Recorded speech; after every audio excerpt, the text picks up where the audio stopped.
নমস্কার বন্ধুরা, kitchen flavours ডালিয়ার পক্ষ থেকে সবাইকে শুভ সকাল জানিয়ে আজকে চলে এসেছি রেসিপি নিয়ে রান্নাঘরে। তোমরা এসে গেছো, পাশে থাকো। আজকে রেসিপি কি তোমাদের আমি জানিয়ে দিচ্ছি, দেখিয়ে দিচ্ছি। আমি দেখাবো খুব কমন একটা রেসিপি, যেটা হলো সবার বাড়িতেই চলে এই গরমকালে বেশিরভাগ। সেটা হলো এঁচোড় চিংড়ি, কিন্তু আমি ওটাকে একটু অন্যভাবে রেসিপিটা দেখাবো। তার জন্যে আমি এখানে এঁচোড় এইরকম বড় বড় করে কেটে আমি সিদ্ধ করে নিয়েছি। বড় বড় করে মাংসের মতো আলু কেটে নিয়ে সিদ্ধ করে নিয়েছি। এখানে 150 গ্রাম চিংড়ি মাছ আমি নুন হলুদ মাখিয়ে রেখেছি। আর এবার মশলায় আসছি। এখানে মশলা হলো পুরো পাকা কাঁচা লঙ্কা নিয়েছি আমি 7-8টা, গোটা জিরে, গোটা ধনে, রসুন, আদা, দই, পেঁয়াজ, টমেটো সব পেস্ট করে নিয়েছি আমার রান্নার পরিমাণ মতো। এবার আমি কি করছি তোমরা পাশে থাকো, দেখতে থাকো। আচ্ছা, আর সর্ষের তেল এবং রিফাইন তেল মিলিয়ে রান্নাটা আমি করব। প্রথমে আমি সাদা তেল দিয়ে নিচ্ছি। চিংড়ি মাছটা একটু হালকা ভেজে নেব। চিংড়ি মাছটা হালকা ভাজা হয়ে গেলে আমি তুলে নিচ্ছি। আবারও রিফাইন তেলটা আমি দিয়ে দিলাম, সাদা তেলটা। আলুটাকে ভেজে নেব। একটু নুন দিয়ে দিলাম, হলুদ দিয়ে দিলাম।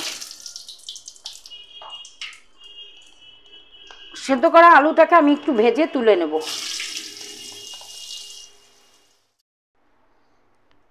সাদা জিরে দিয়ে দিলাম।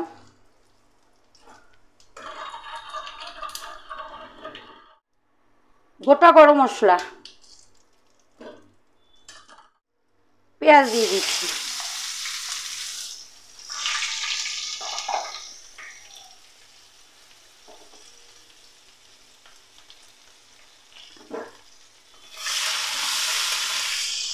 এবার দিয়ে দেবো তেজপাতা। এবার এটা ভাজা ভাজা হতে থাকুক। এঁচোড়টা কিন্তু আমি ভেজে নিয়ে নিই। এঁচোড়টাকে আমরা যেমন মাংস মেখে করি, এঁচোড়টাকে আমি মেখে করব। তো সেখানে আমি সব যা যা মশলা পেস্ট করেছিলাম সেটাকে আমি দিয়ে দিলাম।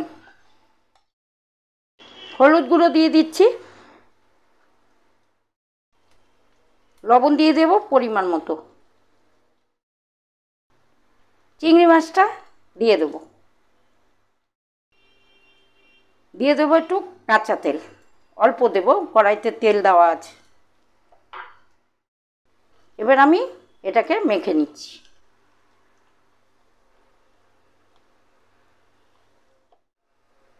এইভাবে এঁচোড়ের রেসিপি করলে ভালো লাগবে। সবসময় তো ভেজে নিয়ে তুলে নিয়ে করি, এটা আমি একটু এইভাবে করলাম। তোমরাও করে নেবে, দেখবে ভালো লাগবে। এই গরম পড়েছে, এখন বেশিরভাগ এঁচোড় খেতে ভালো লাগবে, এঁচোড়ের রেসিপি। তাই আমি এইভাবে আজকে এঁচোড়টা চিংড়ি মাছ দিয়ে এইভাবে করছি। এবার আমি কড়াইতে পেঁয়াজ, তেজপাতা, গরম মশলা, জিরা দিয়ে দিয়েছিলাম আগেই। এবার আমি এঁচোড়টাকে দিয়ে দেবো।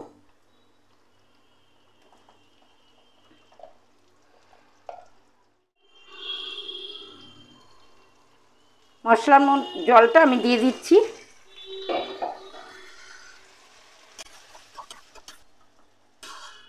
এমনিতেও আমরা এঁচোড়কে গাছ পাঠা বলি। আজকে এই গাছ পাঠাকে একটু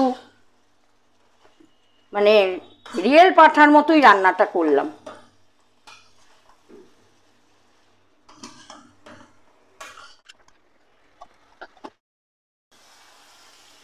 আচ্ছা, আমি একটা জিনিস বলিনি, আমার ভুলে গেছিলাম, সরি চেয়ে নিচ্ছি। আমি কিন্তু সমস্ত পেঁয়াজ, আদা, রসুন, টমেটো আমি কিন্তু একটু বয়েল করে তারপর কিন্তু আমি মিক্সিং জারে দিয়ে পেস্ট করে নিয়েছি। একটু বয়েল করে নিয়েছিলাম, যাতে এই যে মেখে করছি, এই যে বয়েলটা আমরা করে নিই, তাতে কিন্তু কাঁচা গন্ধটা চলে যায়।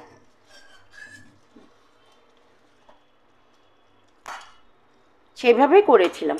তো এটা এবার কষতে থাকুক, আমি ঢেকে দেব, অল্প অল্প করে কষাবো আর দেখে নেব। ঢাকনাটা দিয়ে দিচ্ছি। ঢাকনাটা তুলে দেখে নিচ্ছি।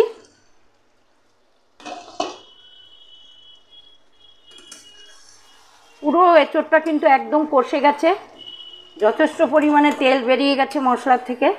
এবার আমি ভাজা আলুগুলো দিয়ে দিচ্ছি।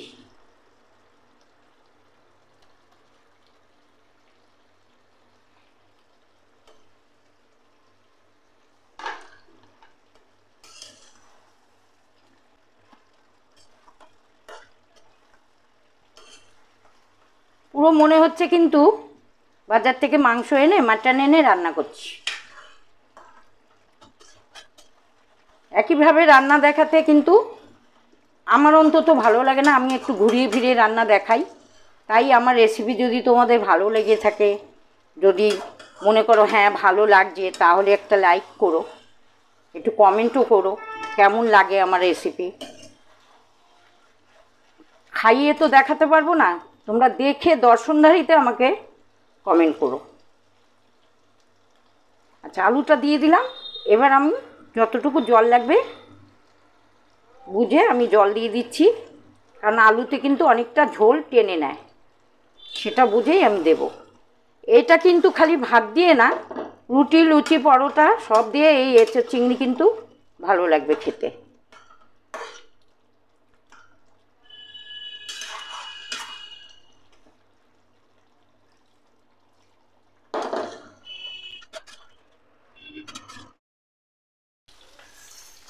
আমার রান্নাটা কিন্তু হয়ে গেছে।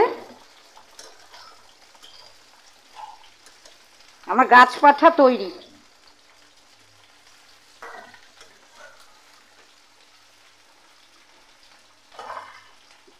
ঘি দিয়ে দিচ্ছি।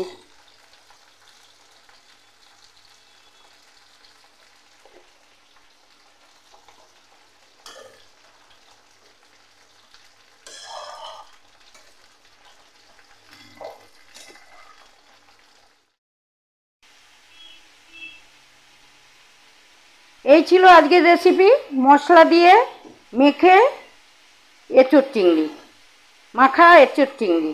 তো বন্ধুরা, আজকের এই এঁচোড় চিংড়ি মশলা মাখা কেমন লাগলো তোমাদের? যদি ভালো লেগে থাকে তাহলে একটু কমেন্ট করে জানিও। যদি ভালো লেগে থাকে একটা লাইক দিও, আর কমেন্টে জানিও কেমন লাগলো। তোমরাও এইভাবে করে খাবে। আর যারা নতুন আমার চ্যানেলে, তারা সাবস্ক্রাইব করে দিও, বেল আইকনটা টিপে দিও, তাহলে তোমাদের কাছে নোটিফিকেশন সবার আগে গিয়ে পৌঁছাবে। আর আমার চ্যানেল দেখার জন্য, প্রত্যেক দিন আমার রান্না রেসিপি দেখার জন্য আমার চ্যানেলে চোখ রাখবে।